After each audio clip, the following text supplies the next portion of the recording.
All right, we're finding out a little bit more about this missile Vladimir Putin launched into Ukraine. You know, this thing was able to travel at 8,000 miles per hour. Now, it was meant to send a message to Ukraine, but probably in a much larger sense to the Western world, to NATO, to the United States of America. It's that message that worries my next guest, Senator Markwayne Mullin of Oklahoma. He sits on the Senate Armed Services Committee, a crucial key player in all of these matters.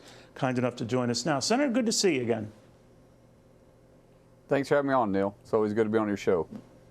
Same here. What do you make of he wasn't even shading it, this action where weapons from the West are allowed to be used now in Russia is going to get this kind of response, and it could up an even bigger response. What do you think?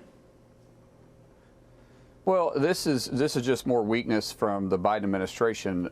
Weakness invites aggression, right? And so appeasement is what's the policy has been out of the Biden administration towards Russia, and that can't continue. And I want to be very clear here. We have no reason or no desire in the United States to remove Putin from office. That's not our goal. That's not what we want to do. That's the people of Russia that can make those decisions. But if he continues this path and he continues to threaten nuclear war, he continues to threaten the United States, at some point a red line will be hit, and he needs to understand that. Putin is a bully, which is why we need President Trump in office. He will not push around President Trump. President Trump can be very frank and straight, and I believe January 20th, this saber rattling that Putin is putting out will immediately stop. He will not do this with Trump in office. So Donald Trump had mentioned during the campaign that he could and would end this the very first day he's in office, in fact, hinting that he would do so as president-elect. Be that as it may, is that realistic? And is he thinking, you know, as a transactional businessman, which he's very good at, that part of whatever gets Vladimir Putin out of Ukraine will mean he gets to keep some of the land he got in Ukraine? Well, I don't know if that'll be the case or not. I believe that there's a different point of negotiation because President Trump will be negotiating from a place of strength. When you start looking at the response to President Trump's election, if you remember the first week, I'm talking about November 7th, Putin came out and said he's open to negotiations to ending the war. And you saw, and then I don't want to go back into Israel too, or go into Israel. You remember Qatar immediately kicked Hamas out of Qatar, and Hamas signaled that they were looking for an opportunity to negotiate peace. Which, I mean, they're a terrorist organization. You can't trust anything they say. But still, yet that happened the very first week Trump was elected. I'm talking about November 7th, November 8th. People started coming around. I believe that there is going to be a different negotiations at the table. Now, what that looks like, that'll be up to President Trump as he helps negotiate that. That'll be up to Zelensky when he's negotiating that, and Putin when they negotiate that. But I do believe that Ukraine is probably going to look different if there's actually an opportunity to end the war.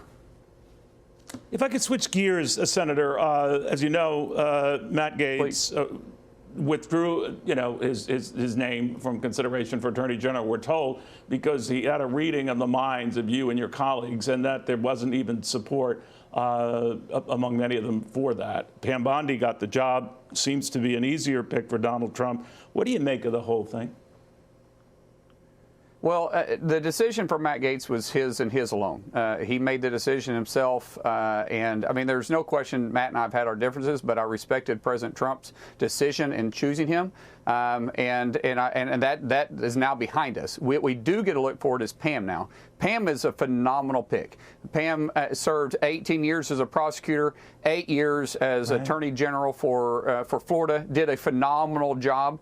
She combated and fought against illegals entering her country. She fought the drug wars as the Attorney General of Florida. She is well prepared to go in and reform the Attorney General's office, which has been politicized against President Trump and political foes there. I look forward to confirming Pam. I don't think she'll have any problem at all, and President Trump will get what he wants to get the Attorney General's office serving the American people again, not serving the party interest of the Democrat Party. You speak your mind. You're well known for that. But do you have any concerns about some of the president-elect's other picks as things stand now? No, I had a great conversation with Pete yesterday, and I believe the only thing that's holding Pete back. You're talking about Pete, is this issue for Defense Secretary. Go ahead. Yes, I'm sorry. Yeah. The only thing that's holding Pete back is this issue from 2017. And I talked to him, and of course, when you read the report explains a lot of it too. I feel positive that we can get him across the finish line. I think he's an excellent pick. I mean, he is exactly what the Secretary of Defense is supposed to be, a civilian position, but he even goes farther than that. He's a civilian with 20 years in service. He is a decorative combat veteran, and I mean, and he is someone that can take the message to the American people and deliver the results that the president wants.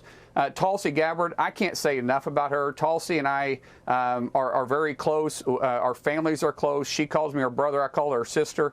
She's an excellent choice for D&I. I think she's got a little bit of work to do, but I'm going to help her get to where she needs to get. And when you start talking about Bobby Kennedy, he is phenomenal. I tell you what, every time I sit on and talk with Bobby, I'm more impressed with him. And he's somebody that questions science. And there's nothing wrong with questioning science unless you're a Democrat. If you're a Democrat, all of a sudden you can't question science.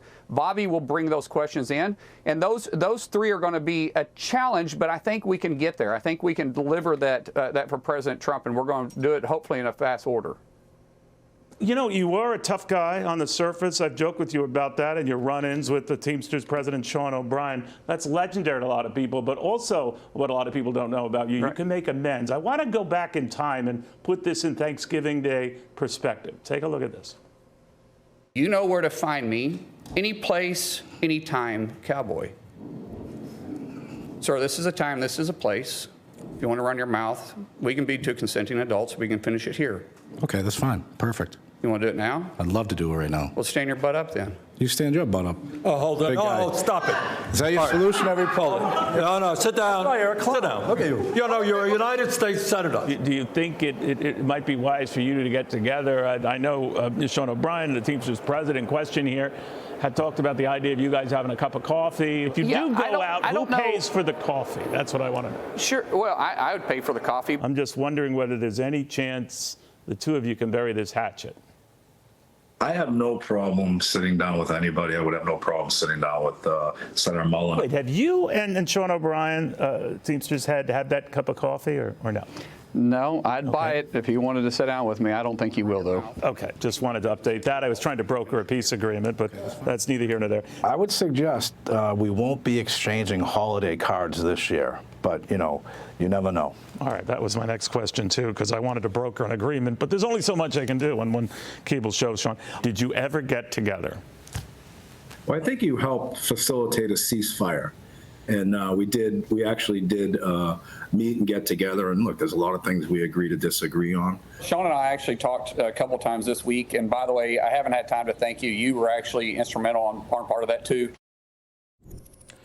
All right, now the normal reaction would be, Neil, you did that to make yourself look good. Well, yes, I did. But Senator, the fact of the matter is you and Sean showed, great humility, but also uncanny, impeccable sense of humor in dealing with something like this and having a little bit of fun with it. Those are powerful lessons, I think, in Washington. What do you think?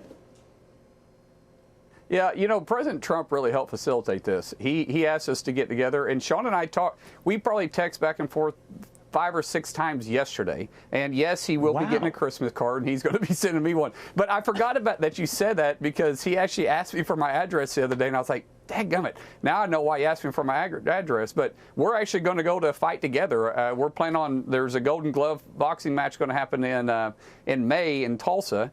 And him and I are actually talking about getting tickets together and going together. So, Sean, I appreciate what you did there. I appreciate you helping broker that. I appreciate President Trump doing it too. But now Sean and I will actually call him my friend. He's a good guy and a straight shooter. Well, as are you. And you're welcome, Senator. I do what I can for this great country. But in all seriousness, you had a great sense of humor about it, and so did he. And you put it in perspective. All right, thank you. Hey, Sean Hannity here. Hey, click here to subscribe to Fox News YouTube page and catch our hottest interviews and most compelling analysis. You will not get it anywhere else.